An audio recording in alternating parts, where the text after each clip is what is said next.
So, good morning friends. In continuation with our CIB Central Bank series, optional series, today we will discuss about Foreign Exchange Management Act. Earlier in previous lectures we have discussed about the RBI Act, then Banking Regulation Act, then third one is the Foreign Exchange Management Act. So Foreign Exchange Management Act actually enacted in 1999. So definitely before enaction of this act, committees were appointed to discuss what should be the provisions of this act. So you know that in 1991 India has implemented the LPG reforms, liberalization, privatization and globalization. When these reforms actually started in 1991, at that time it was very much important to look after or look for the external sector of the country, that is regarding the foreign exchange management. That was the essential, because as the India was opening to world, then definitely it will be having a direct contact with the foreign exchange. Earlier also it is not like that India was in isolation, world was connected, but that connection was made more liberalized in 1991. Earlier when you see in 1973 also one act was there, Foreign Exchange Regulation Act. So it was also related to foreign exchange only, but it was more restrictive in nature. But as country got liberalized more in 1990s, that is in 1991, so a different kind of act was actually required that will help in management of the foreign exchange reserve and not regulations or putting restrictions. So before the enactment of this act, committees were appointed actually. We will discuss these committee recommendation first and then we will go for this act discussion. So first committee that was appointed was Rangarajan committee. This committee is very much important. I mean Rangarajan committee, Narasimhan committees, these committees are very much important from our optional preparation point of view. So what was the recommendation of this Rangarajan committee? The report of high level committee on balance of payment, chairman C. Rangarajan sir, 1993, give a new focus to the formulation of policies related to the external sector. The major recommendation of the committee are as given below. So you just need to remember that Rangarajan committee was appointed and which was for the balance of payment. They can ask question directly that identify the committee and the chairman of the committee. They can give option and they will ask questions. So what was the recommendation? The introduction of the market determined exchange rate within limits. So earlier what was there? Exchange rate was more sort of pegged. It was fixed. We will see in Great Depression time or before war time, the currency was pegged to gold. So gold based exchange rate was there at that time earlier. Then later on from 1933 this attempt was made again to introduce gold based exchange rate, but the dollar currency at that time was very much strong. So different currency actually pegged to dollar and dollar was pegged to gold. It was like that. But in 1973 we have seen that in chapter number 2nd, I think, that USA was no more able to link their currency to gold because of the balance of payment crisis happened in USA, and from that 1970s onward, 1975 onwards, more liberalized exchange rate system, that is market determined exchange rate system, was evolved. So from 1990s, introduction of the market determined exchange rate regime, this was one of the recommendation of Rangarajan committee. Then liberalization of the current account transaction leading to current account convertibility. Yes. So So they are talking about a current account transaction full convertibility. So we are the committee recommended actually the 100% current account convertibility. Then composition shift in capital flows from away from debt to non-debt creating flows. It means more than taking a loan, we should invite investment in our economy. Then strict regulation on external commercial borrowing, especially short-term debt. This was the main reason for the Asian economic crisis, that the short-term debt was taken and there was no checks and balance on that short-term debt, and that was one of the factor that it brings more volatility and vulnerability of the Asian countries to that Asian crisis. So next point is discouraging volatile elements of flows from non-resident Indians. Then full freedom for outflows associated with the inflows. Then dissociation of the government in the intervention of the flow of external assistance. So more sort of means it has recommended that we should have current account convertibility, more control over the external commercial borrowing, then discouraging the volatile elements, that short-term investment and FII inflows. So it was more talking we should have more stable foreign direct investment rather than FIIs. So in the light of this above recommendation, liberalized exchange rate management system actually introduced in our country, and under this liberalized exchange rate management system, it has paved the way for the current account convertibility actually, and more market determined exchange rate system was introduced. See, current account fully convertibility in August 1994 actually implemented in our country when India accepted Article 8 of the Articles of Agreement of the International Monetary Fund. So actually we have to accept this Articles of Agreement of IMF, and with the acceptance of this article, we have started current account convertibility. It's just about current account convertibility. We still not fully convertible on capital account.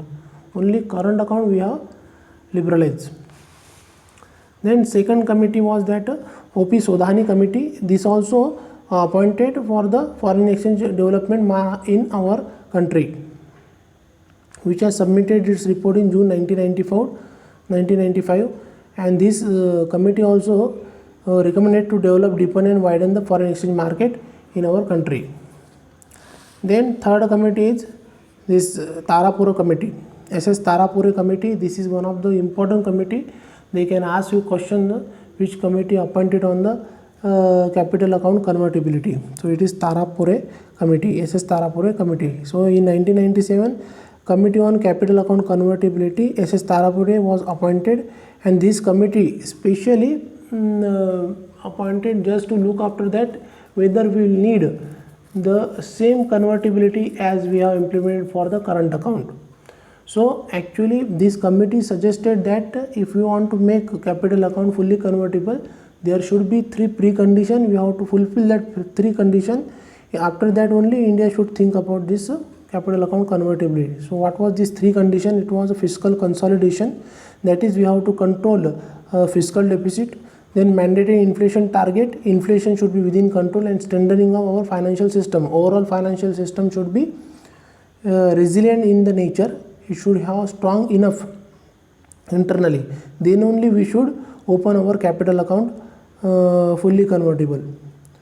So this committee, other than this also, so many measures they have recommended, like foreign direct investment, portfolio investment, overseas investment, then opening of Indian corporate office abroad, raising of exchange earned foreign currency entitlement to 50%, forfeiting, and etc. etc. They have recommended. Like EEFC account, this is for the especially for the exporter or special kind of exporters, or exporters in the SEZ, the special economic zones and export units will be there. Na? For this exchange earned foreign currency account, these provisions has been made by the RBI. That is a fully foreign exchange. They can, as it is, they can keep in this account. But one condition was there, that if you are accumulating that in today, then by next month last day we have to convert that amount to rupee. So earlier restriction was there up to 50% you have to convert, then gradually that is liberalized by the RBI. Now up to 100% also you can keep that reserve foreign exchange in foreign currency, like that only. That restriction was there just to manage our foreign exchange management, currency management, to prevent our rupee from depreciation. That rules regarding EFC account actually brought. Then enactment of the foreign exchange management. So 3 committees they were appointed. First Rangarajan committee was there for the balance of payment. Then appointed OP Sodhani committee, that also appointed to depend our foreign exchange market. Then SS Tarapure committee, that is regarding the capital account convertibility. Based on the recommendation of these 3 committee, the FEMA Act actually enacted in 1999. So you also know that 1997 Asian economic crisis happened. After that, that Tarapure committee actually appointed whether we need capital account convertibility or not. So it may be very much important, that committee is very much important. After recommendation of all these committees, the Foreign Exchange Management Act actually enacted in 1999, because as we are moving, as transition was happening in Indian economy, because we are liberalizing, that LPG model was implemented from 1990s, 1991 only. So the earlier act was there, Foreign Exchange Regulation Act, that was not suitable in the 1990s liberalization era. So that's why Foreign Exchange Management Act actually introduced in 1999. So there was basically, I will tell you in the background, basically difference between the FERA Act and FEMA Act. They can ask question, and question I have seen also, question already asked on the difference between the FERA and FEMA Act. So we will discuss that. See, FERA Act actually Foreign Exchange Regulation Act, that was enacted in 1973. FEMA Act enacted in 1999. So in the name only difference will be clear. See, 1973 Act for FERA Act means it was Foreign Exchange Regulation Act. So that act main purpose was to regulate the foreign exchange market, to regulate the foreign exchange, and FEMA Act is nothing but Foreign Exchange Management Act. So it is for the management of our foreign exchange market or foreign exchange. So earlier act was doing more regulation. Second act, the FEMA Act, is doing more about management of the foreign exchange. So 1973 situation was that at that time we were not having that much amount of foreign exchange reserve. So main purpose was to conserve that foreign exchange. We have to preserve more and more foreign exchange reserve. That was the ultimate aim of 1973 FERA Act. But after liberalization in 1990s, we are getting adequate amount of foreign exchange reserve. So we are marching towards the management of this reserve. We are marching towards a more liberalization, more trade liberalization, more orderly development of the foreign exchange market in India. It was not earlier like that. Earlier it was more a sort of regulation, restrictions were there. In 1973 Act, restrictions was there for the payment in our foreign currency, because for making any payment prior approval of the RBI was required. RBI also appointed so many authorized dealer, and authorized dealer has to report the transaction to RBI, what kind of payment they are doing. But in FEMA Act also authorized dealer appointed, but more sort of liberalization or freedom was given for the payment in foreign exchange. So this was a stark difference in FERA and FEMA Act. So it is written here. So Foreign Exchange FERA Act 1973 was repealed and replaced by new legislation, FEMA Act. So FEMA Act was main object was to facilitate external trade payment and promote orderly development and maintenance of the foreign exchange market in India. A shift in the approach from conservation of foreign exchange resource of the country, which was there in FERA Act, and proper utilization thereof. So FERA Act was more about conservation of the reserves, but FEMA Act is more about management of that reserve, management and increasing the foreign exchange reserve in our country. That was the ultimate aim of Foreign Exchange Management Act, FEMA Act. It was not regulating it. It was giving more sort of freedom, more sort of liberalization to make payment, to earn more and more foreign currency, to give more trade liberalization, so that export will increase and will get more foreign exchange reserve.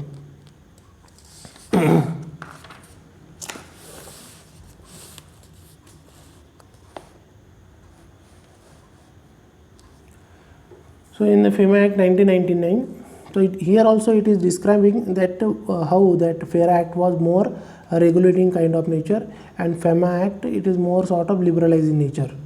So one more difference is that under FAIRA Act, if any violation was happened or contravention of the provisions of the any trade or foreign exchange related was happened, so that it was acted as a criminal offense. Under FAIRA Act it was criminal offense, but under FEMA Act it was made as a civil offense. This is also one stark difference was there in FAIRA and FEMA Act. So second difference is that FAIRA it was criminal offense. If any violation done, it was a criminal offense, but under FEMA Act it is a civil offense. Only monetary penalty will be imposed. After that, legal, if they will not pay that monetary penalties, then only legal action will be taken under the FEMA Act. But under FAIRA Act, direct imprisonment was there. Then third most important point is the concept of compounding. Here it is written concept of compounding. So under FAIRA Act, this concept was not there. Under FAIRA Act, what happened if anybody will contravene or will say violate the provisions of foreign exchange, definitely a direct action will be taken against him and he will be imprisoned, and it will mean non-bailable offense also. But under FEMA Act, concept of compounding brought, means concept of compounding means if any violation happened by any individual or any non-individual party, that party will by self voluntarily approach the RBI that we have violated the provisions and we need the redressals for that. So in this case, RBI will act as a compounding authority and they will impose some monetary penalty on them. So it was kind of civil offense. Imprisonment was not done. So this was the difference. So under the FEMA Act, RBI is the actually compounding authority, but if Hawala transaction done, Hawala is not legally illegalized, means it is illegal. So any Hawala transaction will be done, it will be under the ED, that is Enforcement Director will handle that cases. But under violation under FEMA, RBI will handle that cases. It is written here. We will go through it once. That see, FEMA provisions deal with the civil procedure. FEMA provided only monetary penalty for the contravention. Okay, under FEMA also they have appointed like adjudicating authority, special director, appeals and appellate tribunal. Means one system has been established, institutional system has been established under the FEMA, like tribunal or appellate tribunal for the redressal of their grievances. Then concept of compound is another distinguishing feature of FEMA. Under the FAIRA, all violations were subject to separate investigation and adjudication of the ED. So under FAIRA, directly matter will goes to ED. You may be aware about the ED now. It is in always will be in discussion, ED. So it was there under FAIRA. If anything happens, directly investigation goes to ED. But now under FEMA provides an opportunity of seeking compounding of contravention, in terms of which a contraventor has a suo motu opportunity of making an application to the compounding authority seeking contravention to be compounded. The compounding authority is required to dispose of the application within 180 days. Government of India in one of the recent notification had designated RBI as the compounding authority for all the contravention under the FEMA, except for those involving Hawala transaction, for which ED will be the compounding authority. So friends, this is all about the FAIRA and FEMA. Once again, I will in brief I will tell you difference between FAIRA and FEMA. First thing, FAIRA is enacted in 1973. It is all about Foreign Exchange Regulation Act. FEMA, which is enacted in 1999 after liberalization reforms. So it is a Foreign Exchange Management Act. Second difference is that under Foreign Exchange Regulation Act, its main purpose was to conservation of the foreign exchange reserve, because at that time we were not having sufficient reserve. So main motto was to conserve that reserve for making any import payments. But under FEMA we were having sufficient reserves, so main purpose was to facilitate trade, to facilitate the foreign exchange market. It was more sort of orderly development of our foreign exchange market. It was not about putting restriction, it was more about facilitating kind of responsibility was given under the FEMA Act. Then FERA, under FERA any violation will be done, direct criminal offense will be imposed, but under FEMA it was a civil offense, only monetary penalty will be imposed under the FEMA. So this was then again the concept of compounding was another distinguishing feature under the FEMA that was absent during the FERA regime. So this is a more difference between FERA and FEMA. Question can be asked regarding the difference between the FERA and FEMA, and already it was asked in earlier exam. So these points are important. So friends, don't forget to like, share and subscribe our video, and join our Telegram channel also. We are discussing MCQs and these videos also will be available there. So have a nice day friend. Thank you.